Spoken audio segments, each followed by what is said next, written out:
Majina yangu naitwa Mwalimu Andrew Nyakasi. Nilikuwa mwenyekiti wa tamasha hili takriban miaka 4 iliyopita. Kwa sasa hivi niko katika majukumu mengine upande wa taaluma. Uzoefu wangu wa tamasha hili la Bagamoyo ambalo kwa mwaka huu ni tamasha la 44 ni kama ifuatavyo. Kwanza, tamasha hili inaitwa Bagamoyo International Festival. Ni tamasha ambalo tumeshalisajili kabisa na ile logo yake. Kwa hiyo hakuna mtu mwingine ambaye akatumia jina letu. Kwa hiyo tumesajili kabisa, ni tamasha la kimataifa na linafahamika kwa vigezo vyote vya kiserikali na kimataifa. Tamasha hili ni tamasha, lengo kuu lilikuwa ni mafunzo kwa upande wa kwetu sisi, hasa upande wa taaluma kwa upande wetu wa wanafunzi. Lakini kadri siku zinavyozidi kwenda, tamasha likawa limekuwa katika ukubwa mkubwa kabisa, kwa sababu linahusisha na mataifa mengine, vikundi vya sanaa vingine. Pia wanafunzi wetu wanajifunza na wana perform. Mfano, wale wa film wanafanya hizi documentary kurekodi, wale watu wa sound wanafanya sound, wale watu wa performing wapo ambao tumewafundisha stage technology, wanahusika na kufunga jukwaa na kuperform pia katika tamasha letu. Tamasha hili ni kubwa mno na la kimataifa kwa sababu pia tunashirikiana na balozi tofauti ambazo tuna mashirikiano mazuri hapa Tanzania. Na tamasha hili pia tunasema ni la kwetu sisi kwa sababu tupo chini ya Wizara ya Habari, Utamaduni, Sanaa na Michezo. Kwa hiyo taasisi zote ambazo zipo chini ya hii wizara yetu kwa namna moja au nyingine, taasisi zote zile ambazo zipo katika Wizara ya Habari, ya Sanaa, Utamaduni na Michezo zipo hapo ndani. Na pia tuna mashirikiano pia na taasisi nyingine zilizo hapa jirani. Kwa mfano sisi hapa TASUBA tuna taasisi tofauti ambazo zinapatikana Bagamoyo, zote nazo zinashiriki. Halmashauri yetu ya Bagamoyo, mkoa wetu wa Pwani, wote unashiriki na serikali kwa ujumla.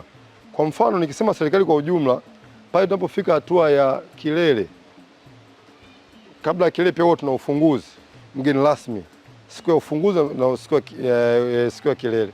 Mfano 2024 tulibahatika kupata makamu wa rais aliyepita, ndugu Dr. Philip Mpango, ambaye alifanya kwenye siku ya kilele kutufungia tamasha letu. Hapo ndo serikali imeshiriki katika ukubwa wake pale mwishoni. Kwa hiyo tamasha la mwaka huu tunategemea pia tutakuwa na hizo kategori tofauti ambazo nimezisema, za kuanzia sanaa mpaka ushiriki wa serikali yetu.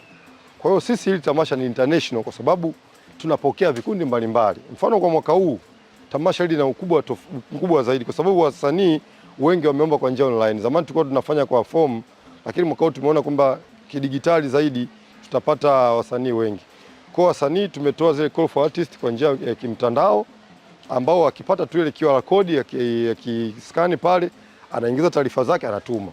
Kwa hiyo na sisi hapa tunaendelea, kamati zetu ambazo ziko ndani, tamasha lina kamati tofauti. Kutokana na ule ukubwa lazima tuwe na kamati tofauti ya jinsi ya kufanya uwepesi. Zipo kamati za ufundi, kamati za kuangalia sanaa ambazo zinaombwa. Kwa ile naizungumzia kamati ya maonyesho ambayo yenyewe itakagua kazi zote za sanaa ambazo wasanii wameomba kwa kupitia QR code, au kuna wengine wamefika hapa wamejaza, watapitia zile kazi zao, wataziangalia na kutoa yale majina. Na mpaka sasa hivi kweli vikundi ni vingi vimeomba. Na pia wajasiriamali. Sisi hapa tunapokea wajasiriamali wengi wenye kazi za mikono za sanaa, biashara zao mbalimbali. Kama watu mmeshiriki katika maonyesho mbalimbali ya ndani na nje ya nchi, tunatoa fursa kwa wasanii wenye hizo kazi waweze kuzileta. Nao wanaruhusiwa kuomba na taratibu tayari tumeshaziweka wazi. Wakiingia kwenye tovuti yetu pale watatuma maombi yao. Ikifika mwisho sasa, ile tunapotaka kutoa, tumefunga yale maombi kupokea, ndio huwa tunatoa yale majina ya watu watakaohusika katika sanaa za maonyesho au sanaa za kuonyesha. Na pia tuna warsha mbalimbali. Tunasema msanii akija katika tamasha letu sisi asije kuangalia tu sanaa. Kwa hiyo tunatafuta wataalamu mbalimbali katika zile sekta zetu au nyanja zetu, wanafundishwa, wanapitishwa katika mambo mbalimbali kama haki zao. Unaona hapa si Tanzania tuna vitu vingi na KOSOTA watatoa kwa ajili ya kimiliki. Watu wa Braille wanaweza kaja kutoa jinsi ya kupata kampuni yako. Tunajua hizi online TV zote zina sera zake za uendeshaji. Kwa watu wa TCRA huwa tunawaita. Kwa msanii akija hapa, kama yeye anaweza kutengeneza content, pia kuna jinsi ya kufanya, tutamuelekeza sehemu sahihi. Kwa hiyo hapa ukija katika tamasha letu hili la kimataifa utapata huduma zote, na mpaka kilele kile pia utakuwa umeenjoy, umetembea vivutio vya utalii. Na sisi hapo tuna vivutio vingi sana mkoa wa Pwani na Bagamoyo. Nadhani wengi mnafahamu, kiingia kwenye tovuti mtaona kuna vivutio mbalimbali. Sisi ukija hapa tunatengeneza taratibu kwamba leo ni siku ya kutembea vivutio, usafiri uko wapi, tunakwenda wapi na wapi na wapi. Kwa hiyo ukija sisi katika tamasha letu utapewa taratibu zote kuanzia tamasha linavyoanza ufunguzi mpaka kilele. Ili pressure isiyo kubwa, inabidi ufuate utaratibu ile organization structure ya taasisi. Kwa sisi hapa taasisi yetu sisi pressure huwa sio kubwa ya kazi, kwa sababu kila mtu amepangiwa majukumu yake. Mimi nilivyokuwa mwenyekiti, kuna masuala mengine ninaripoti moja kwa moja kwa mkuu wa taasisi, masuala mengine ninaripoti moja kwa moja kwa mtu wa department ya biashara na masoko.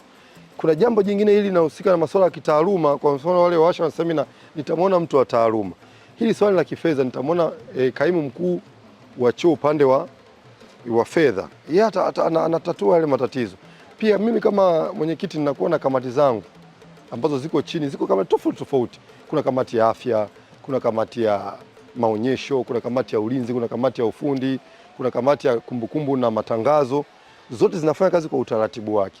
Kwa hili jambo najua ni jambo la kamati fulani, ninalipeleka kule. Ile kamati ina jambo lile linaleta kwangu mimi nalipeleka kwa mkuu wa chuo au kwa mtu wa mipango na fedha. Kwa hiyo ni vitu ambavyo tunafuata zile ule mfumo mzima wa taasisi. Kwa hiyo pressure kubwa inakuwa ni utulivu wa akili na kufuata taratibu za kazi, wala hakuna jambo jingine. Yote mambo yanakuwa ni mepesi kabisa.